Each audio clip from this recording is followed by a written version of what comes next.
Hi there, I am calling to talk to Tammy. Just looking to reschedule one of my surgery dates. Alright, let me get you over to her voicemail. Hold on just a second. Great, thanks so much. You're welcome. Hi, you have reached the voicemail box for extension 232, Tammy and surgery scheduling.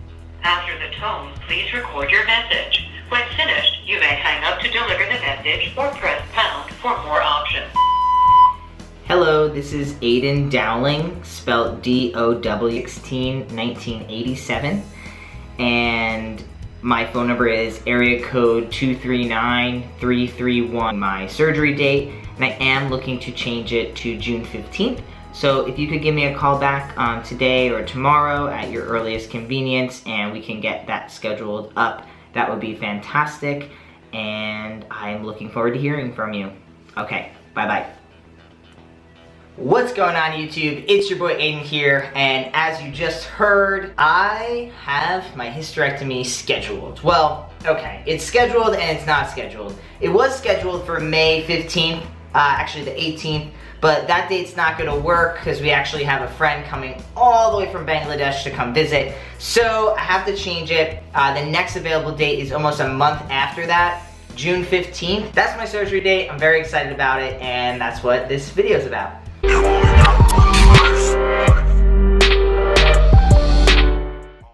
Okay, so I haven't talked much about my hysterectomy since my last video because I've been waiting for this letter. So this letter is pretty much from my insurance company, and it just says, Notice of Approval, Dear Aydian Dowling, on 3/12/2018, your OBGYN acts to cover a surgical procedure with special scope to remove your womb and ovaries, also known as a total laparoscopic hysterectomy. We have approved coverage on this request. And then it just like has authorization numbers and stuff like that I probably shouldn't show on camera.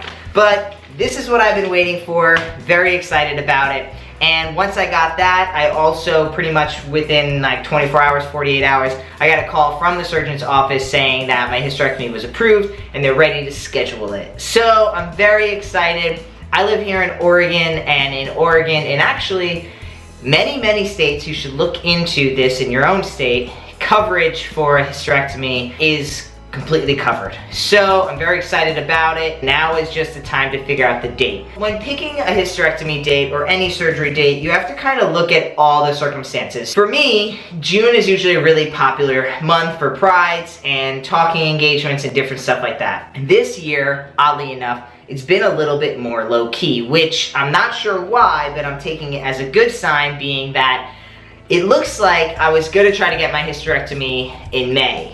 But we have a friend visiting all the way from Bangladesh. She's staying for like 10 days, and my surgery was originally going to be scheduled for May 18th. So the other thing is that my surgeon only does surgeries on Fridays with the robotic, the laparoscopic.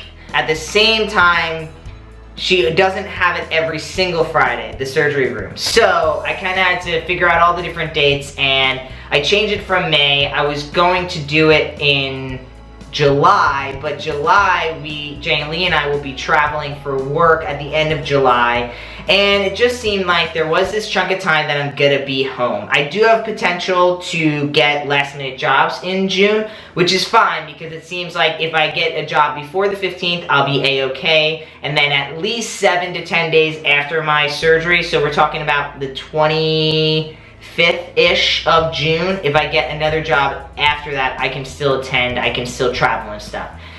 So that makes me really excited. Now, I was really nervous to schedule it. Honestly, I got the call and I got this notice a little bit ago, but I don't know, I just like, it's one thing to know you want to get surgery.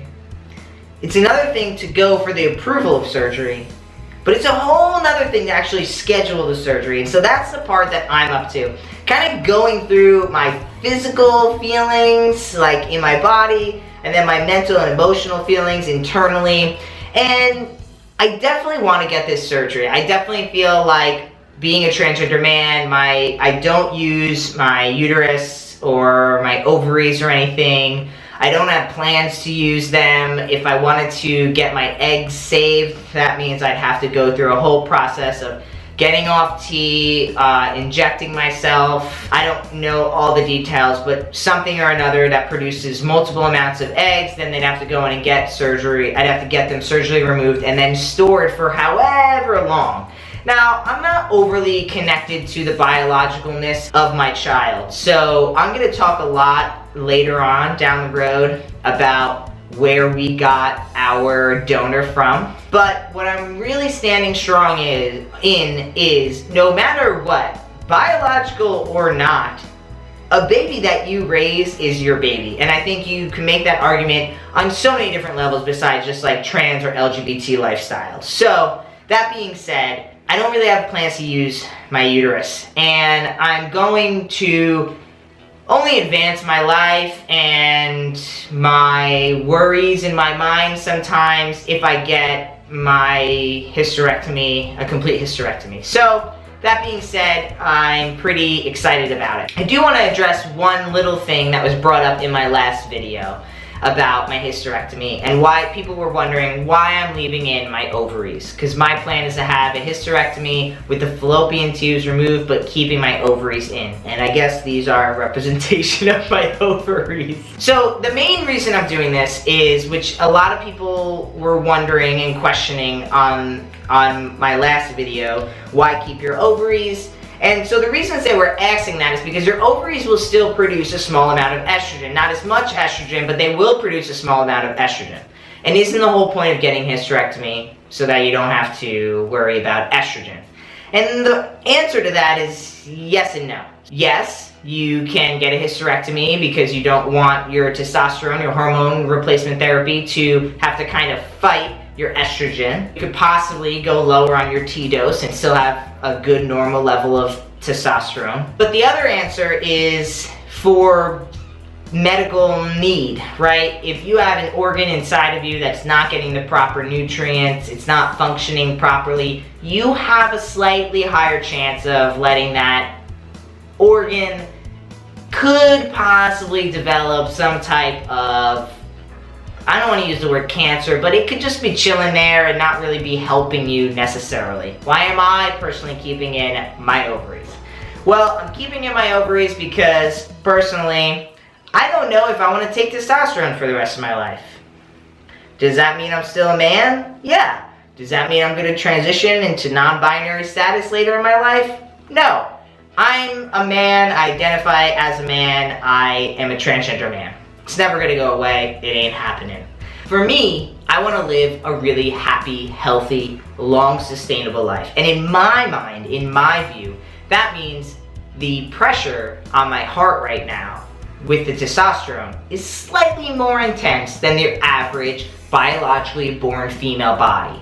So, what does that mean? That means my heart's going through a little bit of extra oomph. Now I work out, I eat right, I treat my heart really well, so it should be really good. But when I'm 75 years old, 80 years old, I mean, I will live for a long ass time. So when I'm 80, do I really want to be sticking myself in the thigh with a needle or in my bum? Not really. Look around at all the 80-year-old men and look around at all the 80-year-old women. They kind of look the same. You kind of get to a point where when you're a baby, you're super androgynous, and when you're way older in your 80s and 90s, you're super androgynous. So for me, when I'm 80, I'm sure that my heart could take a little break. And that would mean that when I'm 80, if I decide to go off of hormones, if it's something I choose to do, I won't have to worry about taking a pill or taking any kind of hormone, because I'll still have my ovaries inside, which will produce estrogen. Now, what does this mean? It really means nothing. My beard when I'm 80 is gonna slowly stop growing anyway. My voice is not gonna change. My fat's not really gonna redistribute. And if it does, I'm freaking 85, 82, who cares? So, that being said, that's why I'm choosing to keep in my ovaries. It also helps with osteoporosis as I get older. And again, yeah, I could get it completely removed, but if my plan is when I'm older to come off of testosterone or some type of hormone replacement therapy, then I don't want to have to replace it with a pill or some other kind of hormone. I don't want to have to take estrogen. I'd rather just let my body go and do its thing and keep that going. Now, is there a bunch of research about this? No. Honestly, there's not. I'm kind of taking a shot in the dark because nobody really knows about this stuff yet. We don't have 92-year-old trans men who've been taking hormones since they were 20 years old. So for me, I have to be somewhat cautious, and for me, this is what makes me feel best. So that's the answer to all the questions I got back then. I have my surgery date June 15th, although Tammy, the amazing woman at the center, hasn't actually gotten back to me. We talked about it yesterday and it will be no problem. I just have to get her phone call to approve that. Then I will schedule or reschedule my anesthesiologist appointment, my pre-op, my post-op, and we'll be good. So the other cool thing is that by my birthday, July 16th, I'll be 4 weeks post-op and totally ready and back to normal and back to everyday life. And that's my birthday. And then Jenny Lee's birthday is the 19th. So it'll be nice to take a deep breath on my birthday and know that if we want to go on a walk on the beach or a little hike or something, I'll be able to do whatever we want to do to celebrate our birthdays. So that's it. That's my update. I'll be coming at you with more stuff as I go through the process, but my date is officially June 15th, and if for some reason that changes, y'all will know about it. Thanks for watching the video. If you've gotten a hysterectomy, I want to thank you for leaving a comment on the last video. If this is your first video, leave a comment below if you've gotten a hysterectomy before. What did you enjoy about it? What did you hate about it? Let me know. I want to know some precautions I could take leading up to it. Otherwise, if you haven't had a hysterectomy, drop a comment below. Let me know some questions. Maybe we can get some answers here in this series. And until then, hit the subscribe button, turn on your notifications, and all the ways you can follow me are in the description box below. Catch you soon. Peace.